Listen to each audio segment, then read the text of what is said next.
probably 80 degrees on this end because of the door being open. I can open this door too to make the airflow through here better.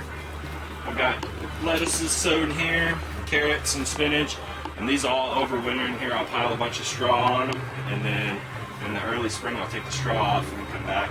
This is some corn that I wanted to go to seed, and by that I mean I want the ear to completely dry inside the husk and begin to shrivel. You can see there's some shriveling there. So this is all sweet corn, but I want it to shrivel up to become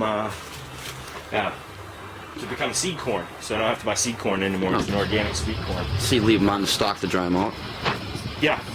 Instead of really, like picking the corn and just letting it dry out on the table? You've got it. Yeah, if you leave it on the stalk to dry out, the plant delivers more nutrients to it, and so you get a better, healthier, mature seed out of it. Those tomato plants are 6 foot, 7 foot tall there. Oh, those are transplants. I brought those in out of the garden before the last frost, just to see if I could get some extra time on them. Because in a normal year, everything outside would be dead. Right. But it's not been a normal. I'll trim those back so that they go dormant, and then next year, whenever I put them out in the springtime, it'll basically be a mature plant, so I'll get peppers right off the bat. In the early spring, I'll have tomatoes, first week of June, whenever we usually get tomatoes first week of August up here. And then I'll grow the peppers inside of here because they do so well in this hot environment.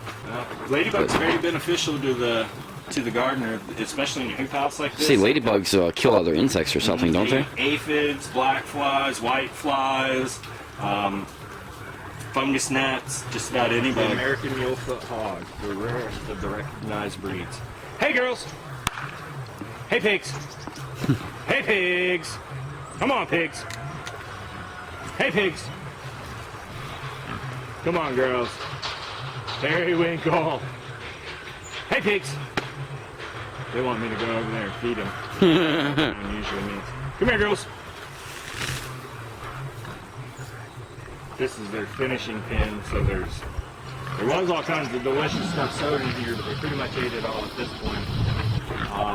From like a field soybean to Indian corn to you name it. There's sugar beets in here. Of course, the sunflowers were very dominant in here. Random tomatoes that grow up, whatever it may be, they pretty much destroyed it at this point. They go to the butcher in 9 days. So they've pretty much done all they're going to do in here, and I'll get in here and fill this up, and then next spring the pigs will go. They always go on pasture in the summer, but they come in here to be confined for the last little bit. So they don't know it yet, but they're going to be supper in a couple of weeks. Yeah.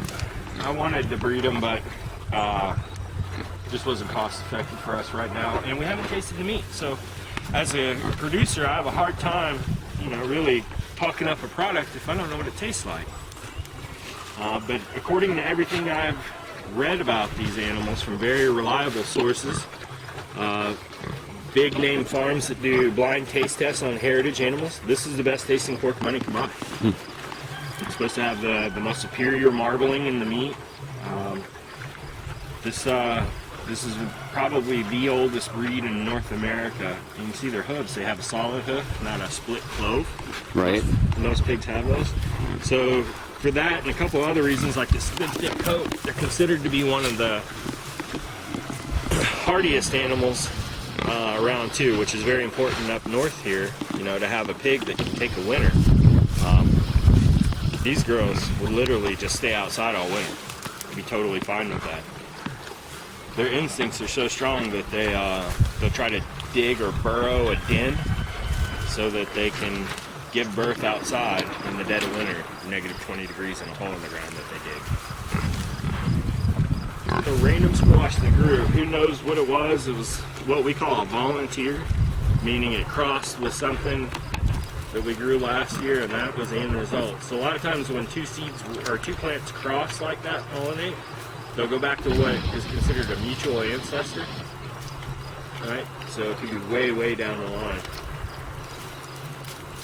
But the seeds in pumpkins and acorns are natural dewormers, so instead of chocolate them up full of chemicals to make sure that they're worm-free, we finish our pigs on apples and pumpkins, and these big pile of pumpkins always have their feeding kittens left. I was going to say, all those apple trees I've seen, if you... I'd imagine if you feed them all apples a week before they get slaughtered, their meat is going to be Yeah, right. That will have the sweet mellowness to it. Same thing with pumpkins, it carries across. Ideally, I'd be finishing them on acorn plot. You know, a big oak tree plot with a lot of acorns. Give them that nutty, rich, earthy flavor, and then finish their fat off on pumpkins and apples.